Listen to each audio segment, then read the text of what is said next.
Good morning বন্ধুরা। আশা রাখছি তোমরা সকলে খুব ভালো আছো আর সুস্থ আছো। আমার একটি নতুন ব্লগে তোমাদের সকলকে জানাচ্ছি অনেক স্বাগত।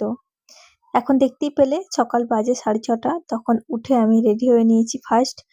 মানে আমি এই শাড়িটা চেঞ্জ করে চলে এসেছিলাম নিচে। নিচে এসে বাবু তো দেখলেই ঘুমোচ্ছিল, তো ওকে ডেকে তুললাম। তোলার পর ওকে রেডি করিয়ে দিলাম। ও যাবে হচ্ছে ক্রিকেট প্র্যাকটিসে, তো তোমাদের দাদাভাইয়ের সঙ্গেও বেরিয়ে গেছে। তারপর এই যে আমি এখন হচ্ছে বিছানাটা তুলে নিচ্ছি। আর তোমাদের দাদাভাই আর কি আসবে, তো ওকে দিয়ে আর কি ওকে রেখে দিয়ে প্র্যাকটিসে নামিয়ে দিয়ে আমার কাছে আর একবার আসবে বাড়িতে। তো আমি একবার যাব ভাবছি। তো কিছু বাজার টাজার করার আছে আর কি, তো সে সমস্তগুলোই নিতে যাব। আর আজকে না ছিল হচ্ছে রবিবার, পরদিন থেকে বাবু স্কুল। তো আবারও প্রত্যেকটা দিন যেমন সকালে উঠতে হতো সেরকমই সকালে উঠতে হবে। বেশ কয়েকদিন ছুটি ছিল বাবুর, সেজন্য একটু বেলার দিকে উঠছিলাম 7টার দিকে। কিন্তু এখন আর সেটা হবে না, আবার রেগুলার রুটিনে যেরকম ছিল সেরকম ফিরে আসছি। তো আবারও সেই সকাল মানে 5:30টার দিকে উঠতে হবে আর কি। আর প্রচণ্ড ঠান্ডা পড়েছে আমাদের এই সাইডে। তোমাদের ওদিকে মানে তোমরা আমার যারা ব্লগ দেখছো তোমাদের ওদিকে কীরকম ঠান্ডা পড়েছে আমাকে কিন্তু অবশ্যই কমেন্টে জানিও কে কোথা থেকে দেখছো আমার ব্লগটা। আর আমাদের এখানে তো এখন প্রচণ্ড ঠান্ডা, আমি তো মানে সারাক্ষণ পরেই থাকি, গায়ের থেকে একবারও খুলতেই পারি না। তো চলো, ওপরে আমার বিছানাটা তোলা হয়ে গেছে ওখানে। আর এই যে এখন হচ্ছে ঝাঁটটা দিয়ে নিচ্ছি। তো ঝাঁটটা দিয়ে নিয়ে তারপর ভাবছি যে আগে স্নানটা সেরে আসবো। স্নানটা সেরে পুজোটা করব, কারণ পুজো করতে তো আমি প্রায় 1 ঘন্টার মতো মানে 1 ঘন্টার কাছাকাছি সময় লাগে, 40 মিনিট 1 ঘন্টা। সেই জন্য ভাবছি আগে স্নানটা করে পুজোটা করে নিই, কারণ তোমার দাদা ভাই আসলো বলে কথা। ঝাঁটটা দিয়ে সোজা চলে এসেছিলাম ওপরে। আর ওপরে এসে দেখছি মানে হালকা হালকা আর কি রোদ্দুর বের করছে, এখনো পর্যন্ত রোদ মানে পুরোপুরি বের করেনি। আর আজকে ছিল প্রচণ্ড ঠান্ডা। তবে চলো, সকালের মোটামুটি যে কাজকর্মগুলো টুকিটাকি থাকে সেগুলো আমার সারা হয়ে গেছে। এখন কিন্তু আমি বাজারে যাওয়ার জন্য একদম রেডি। আর সঙ্গে থাকো, ব্লগটা দেখতে থাকো, কি কি কিনছি না করছি, কি কি করছি তোমার সঙ্গে অবশ্যই শেয়ার করবো। আর ওদিকে তোমাদের দাদাভাই কিন্তু এসে গেছে, আমাকে অনেকক্ষণ থেকে তাড়া লাগাচ্ছে, চলো চলো কখন যাবে, বাবু একা রয়েছে। তো আমি বললাম যে ঠিক আছে, একটু লেট হয়ে কোনো অসুবিধে নেই, কারণ আমি পুজোটা যদি করে রেখে যেতে পারি তাহলে কিন্তু এদিকে এসে আবার রান্নাটাও বসাতে পারবো।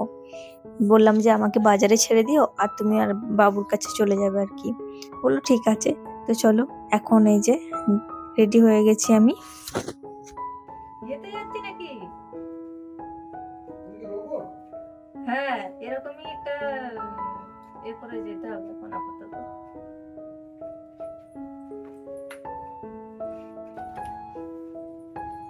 এখন রেডি হয়ে গেছি, লাইট ফাইট বন্ধ করি, যাবো এখন। চলো, আমি এখন রেডি হয়ে গেছি, তাহলে চলো তোমরাও আমার সঙ্গে বাজারে চলো।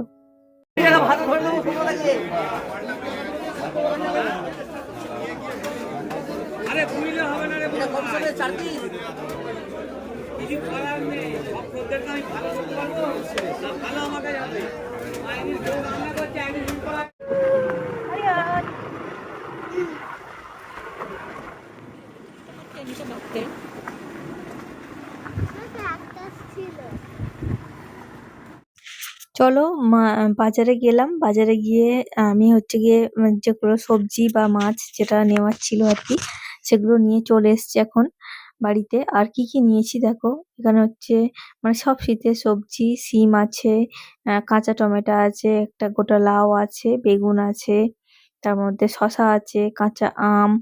আর আমি একটু হলুদ নিয়েছি, জানো তো কোনো কোনো দিন না সকালের দিকে আমি খাই বা মাখার জন্য আমি একটু নিয়েছি হলুদ। চলো, এগুলো এখন গুছিয়ে রাখবো। সবজি টবজি আমার সব গোছানো হয়ে গেছে, এদিকে একটু রান্নাটাও আমি বসিয়ে দিয়েছি। এই যে এখানে এই যে কলা, আমলকি, হলুদ যেগুলো আর কি বাইরে রাখার, এগুলো রেখেছি বাইরে, আদা রসুন।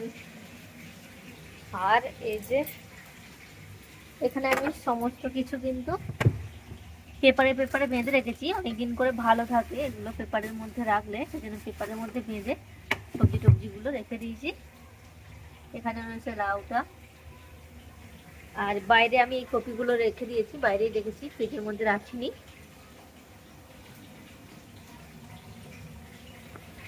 সমস্ত সমস্ত কিছু গুছিয়ে নিয়েছি রান্নার। এটা হচ্ছে বামনি শাক, আরিয়ানের জন্য ভাজা করবো, বাবুর জন্য ধনে পাতা, এখানে টমেটো, পেঁয়াজ, যা যা লাগে আর কি মাংসের জন্য সেগুলো কেটে নিয়েছি, মশলা করে নিয়েছি। এখানে টক দিয়ে বের করে রেখেছি একটু। এখানে যে মাটন হবে, আর এখানে যে মাছের তেল পটকা নিয়ে এসেছি একটু, এটা ভাজবো।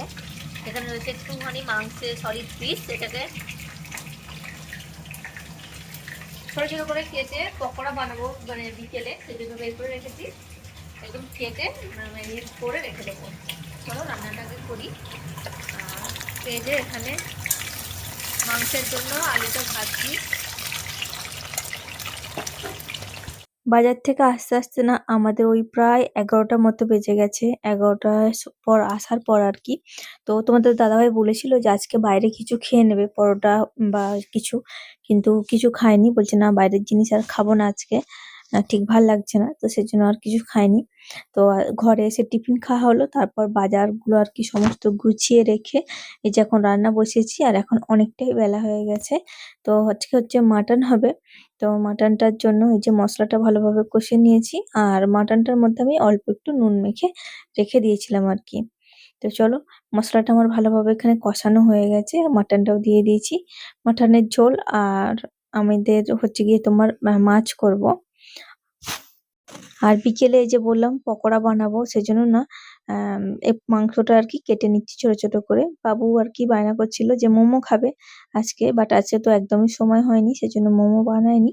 তো চিকেনটা নিয়ে এসেছি, বললাম যে ঠিক আছে পকোড়া করে দেবো। তো সেজন্য না একদম মানে পিসটা রেডি করে রাখছি। এই দুপুরের পর মানে খেতে খেতেই বেলা 3টে বেজে যাবে, আর তারপর না আর এইসব একদম করতে ভালো লাগবে না, তখন সন্ধ্যা হয়ে যাবে। সেজন্য ভাবছি যে এখন এই যে কেটে নিচ্ছি, কেটে একদম ম্যারিনেট করে তারপর রেখে দেবো। আর বাবু না মানে চিকেন তো এমনিই ভালোবাসে, আর আমার হাতের মোমোটা খেতে বেশি পছন্দ করে।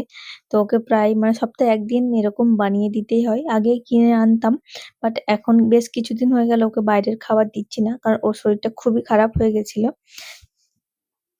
সেজন্য ওকে না বাইরের খাবার দিচ্ছি না, বাড়িতেই আমি বানিয়ে দিই।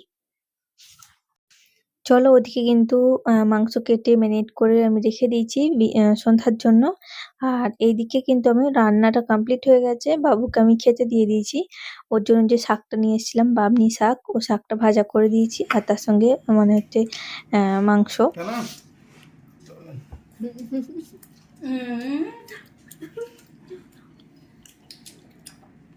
মাছের ভালোই খেতে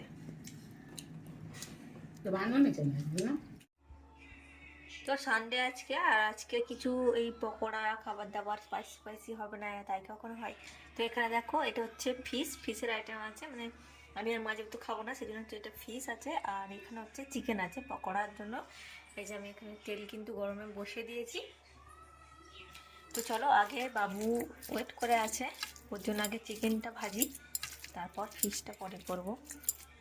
তো এটা আমি কাঁচা লঙ্কা, ধনেপাতা, পেঁয়াজ কুচি, 2 রকমের বেসন, কাঁচা বেসন আর সঙ্গে এমনি বেসন, তার সঙ্গে একটু কর্নফ্লাওয়ার, ডিম, এই সমস্ত দিয়ে আদা রসুন এই সমস্ত দিয়ে ম্যারিনেট করে রেখেছিলাম।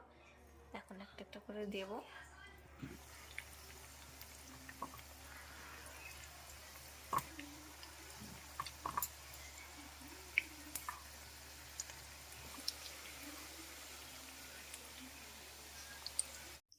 আর তোমরা যারা এখনো পর্যন্ত আমার ভিডিওটা কন্টিনিউ করছো, তোমাদের কাছে একটাই অনুরোধ, যদি ভিডিওর কোথাও কোনো অংশ ভালো লেগে যায় দেখতে দেখতে, তাহলে কিন্তু ভিডিওটা অবশ্যই একটা লাইক দিয়ে কন্টিনিউ করার চেষ্টা করবেন।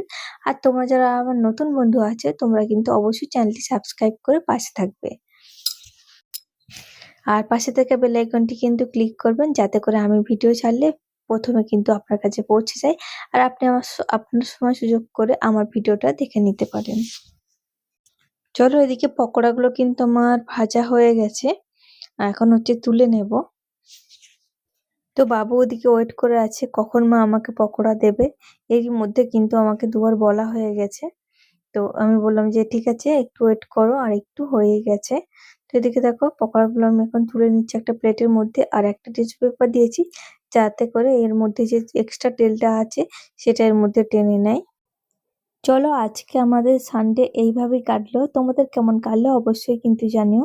আগে অনেক গল্প অনেক কথা হবে তোমাদের সঙ্গে। আজ তবে আসি।